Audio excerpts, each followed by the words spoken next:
Bien-aimés, si notre cœur ne nous condamne pas, nous pouvons nous approcher de Dieu avec hardiesse, et quoi que nous demandions, nous le recevons de lui. 1 Jean 3, 21.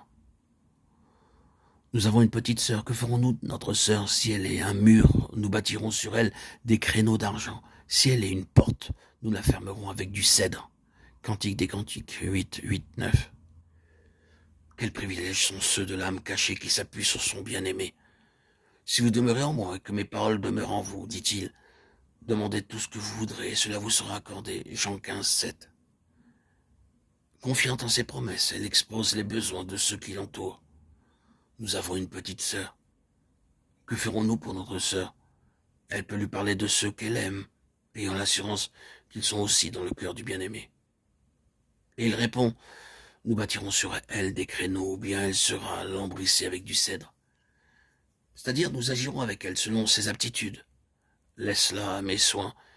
Il est suffisant pour nous de savoir que lorsqu'il entend nos requêtes, nous avons l'exaucement.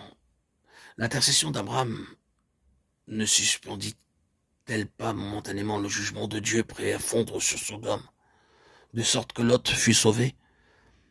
Abraham n'eut pas à courir vers son neveu pour s'employer à sa délivrance. Il se tint devant Dieu, et Dieu envoya ses messagers des anges.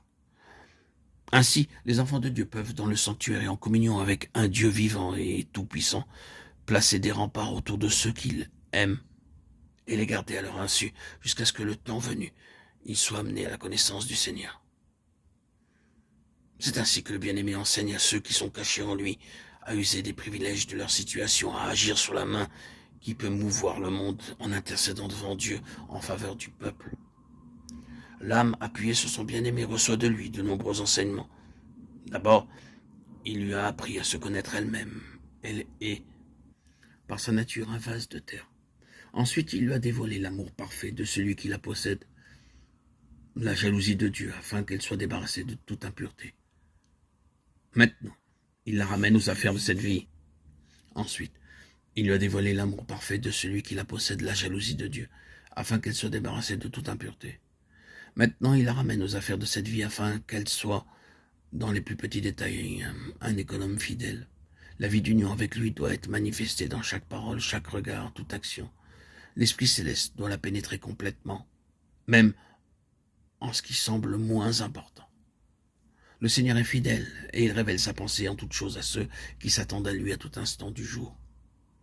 Je t'instruirai et t'enseignerai le chemin par lequel tu dois marcher. Psaume 32, 8. Ceci doit être vrai des choses les plus petites comme les plus grandes, et l'âme qui marche avec lui, appuyée sur son bien-aimé, à l'intuition de ce qui est digne de Dieu.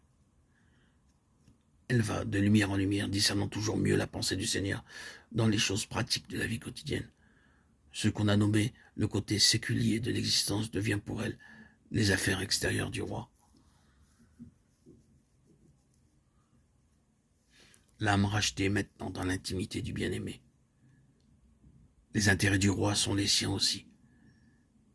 Elle sait qu'il a d'autres vignes confiées à des vignerons auxquels il a dit « Occupez-vous-en jusqu'à ce que je vienne ». Mais elle s'occupe de la vigne confiée à ses soins afin qu'elle rapporte tout ce que le Seigneur en attend.